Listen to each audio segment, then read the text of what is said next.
Kaliwat ka ng basura ang bumungad sa mga kalsada kasunod ng pagsalubong sa bagong taon. Tulad sa ilang lugar sa Maynila, gabundok na basura ang nakatambak simula pa ng December 31 at hindi pa rin nahahakot.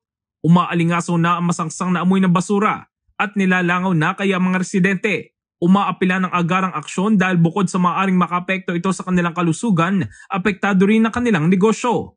Ayon sa DENR, napakahalaga ng epektibong pamamahala ng basura upang mapangalaga ng kalusugan ng publiko at protektahan ng ating kalikasan. Bahagi na rin daw ito ng pagsunod sa Republic Act 9003 o ang Ecological Solid Waste Management Act. Nakasaad sa RA 9003, bawat isang LGU dapat may 10-year solid waste management plan. Pero sa datos ng National Solid Waste Management Commission, 89% ng mga syudad at munisipalidad at 68% ng mga probinsya pa lamang ang may solid waste management plan. Kabilang na nga dito ang lahat ng 16 na LGU sa Metro Manila. Handa naman raw ang ahensya na magbigay ng technical na suporta sa mga LGU upang matulungan silang maisakatuparan ng kanilang mga tungkulin.